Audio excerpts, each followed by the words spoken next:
Members of the Bring Back Our Girls group on Wednesday met with President Muhammadu Buhari inside the council chambers of the presidential villa in Abuja. The group, jointly led by Obi Ezekwesili, Miriam Uwais and Hadiza Bala Usman, met with the president to brief them on efforts made by his government to free the kidnapped Chibok girls. The Chibok girls were abducted on April 14, 2014 by members of the Boko Haram sect at Government Secondary School, Chibok, that's in Borno State. Now, members of the delegation also included some of the parents of the missing girls. Speaking at the meeting, President Buhari said conflicting reports that emerged from the government and the security chiefs shortly after the incident portrayed the government of former President Goodluck Jonathan in bad light, both locally and internationally. President Jonathan had been widely criticized for his inability to rescue the girls during his time in office. We ask that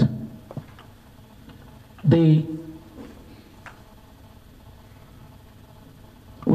system, when adopted, be used on the recent women and children that were announced as rescued victims of abduction. We do not know that a system of identification and verification that is credible enables us to know how many of our citizens may still, in fact, be missing. And so linked to the VARS is a desire for a national missing persons bureau, a national missing persons bureau for our country. We also demand that Mr. President would set up a commission of inquiry for accountability on all that has happened in the Northeast, including especially the abduction of our Chibok girls.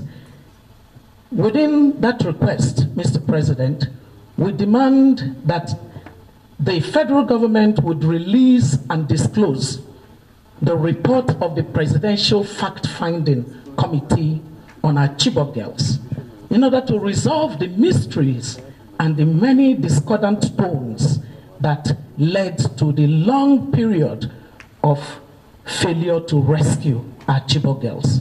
We also demand for a disclosure of the Presidential Committee on Security Challenges in the Northeast. Federal government can symbolically signal a new dispensation in the way that it treats citizens by apologizing for the failure of governance that led to the abduction of the girls and for the failure that has led to inability to rescue them 450 days afterward. It's a symbolic gesture that goes a long way in building citizens' nation-state relationship. It's unfortunate that the security and federal government conflicting reports initially portrayed the government and its agencies in very bad light, both nationally and internationally, because the law enforcement agencies and the government, if you can separate the two, were conflicting each other within hours and sometimes within weeks. That's not very impressive.